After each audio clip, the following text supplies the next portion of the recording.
Kosu Kosu. Cette exposition va au-delà de l'esthétique visuelle conventionnelle et plonge profondément dans l'exploration de la spiritualité liée à la terre et au temps. Les œuvres exposées sont de l'artiste Toïse Asiakou et révèlent une connexion intime entre l'artiste et la nature. Kosu Kosu, c'est une invitation à la connexion à la nature.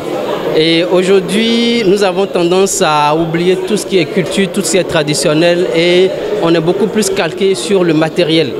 Nous buvons le toss, nous disons si j'ai une voiture, j'ai une maison et tout.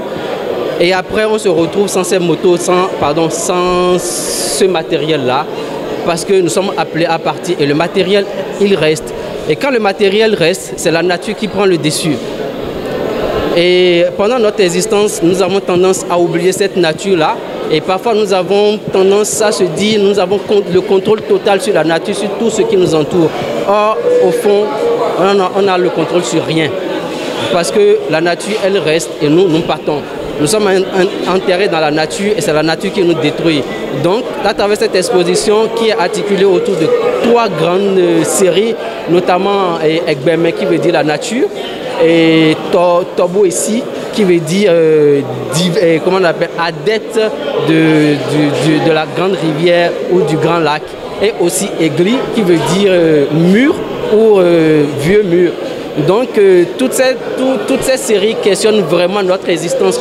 Quel est le rapport que nous avons de façon individuelle avec la nature? L'artiste Toïse Asiakou, à travers Kosu Kosu, transcende les frontières artistiques traditionnelles. Ses créations captivent le spectateur en explorant les thèmes de la spiritualité et de l'ancrage dans la terre. Comme vous le constatez, j'ai fait le travail autour de ma grand-mère. Ma grand-mère, elle est hyper connectée à la nature. Elle ne fait rien sans demander la permission, sans prier la nature avant de le faire.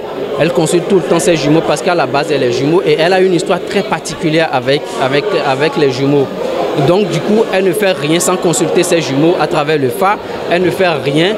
Par exemple, la cuisine, elle ne la fait pas sans avoir la permission de la nature parce qu'elle est consciente que c'est la nature qui la nourrit et c'est la nature qui la nourrira, qui va continuer à la nourrir jusqu'à son dernier jour. Donc, c'est à cela que j'invite chacun de nous, à cette méditation-là, à cette manière d'être connecté, à cette façon de reconnaître les bienfaits et le côté divin de tout ce qui est naturel et qui nous entoure. Quand vous regardez dans la série Egbeme, il y a la partie Kosu Kosu et la partie Egbeme même. La partie Kosu Kosu interpelle, nous rappelle que c'est la nature qui nous détruit. Pendant que l'autre côté où il y a beaucoup plus de rides et tout, c'est les rides et la texture avec la peau, c'est une comparaison. C'est pour montrer que, ok, nous vieillissons, nous avons des rides, les arbres, ils vieillissent, ils finissent par avoir pratiquement la même texture que nous. Ma grand-mère dit un truc, si on dit qu'on est poussière, pourquoi est-ce qu'on doit faire tout comme si on doit à chaque fois essayer de se nettoyer quand la poussière nous salit? C'est une manière de dire que nous faisons un avec la nature. Le lancement de cette exposition marque l'inauguration des galeries artistiques Africa et a été rehaussé par la présence d'éminentes personnalités du monde artistique et politique. Je suis en admiration. Vous savez, les artistes sont des âmes mystérieuses, hein, sont des génies. Ce à quoi nous venons d'assister, ce vernissage, cette belle exposition dans un si beau cadre, nous en donne encore l'exemple.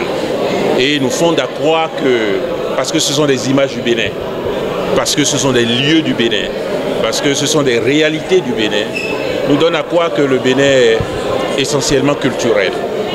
Et que la fondation qui est la nôtre, on n'a pas tort de le considérer ainsi. Cette fondation, elle est culturelle, elle est artistique. On est réjoui de venir à cette exposition qui apparemment ne semble rien dire, mais à travers tout le discours qui véhicule nous parle sur la relation mystérieuse entre la nature, entre l'homme et la nature environnement. Ce qui nous donne comme leçon, c'est d'apprendre à respecter sa nature. C'est une révélation pour moi-même, le travail artistique et technique du photographe. Et puis après, je trouve que c'est une très belle performance.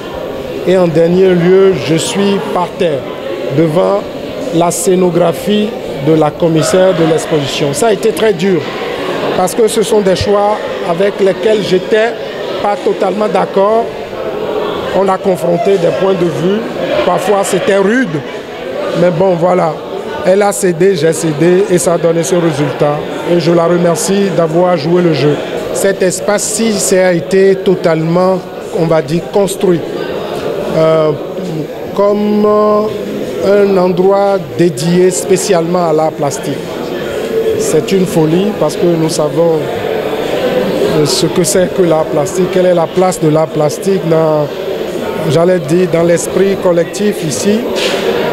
Voilà, mais il faut dire que c'est lié un peu à l'environnement général béninois qui donne un peu plus de chance aux plasticiens béninois, où l'artiste béninois aujourd'hui est de plus en plus coté, de plus en plus demandé, grâce aussi à la politique culturelle qui est appliquée actuellement.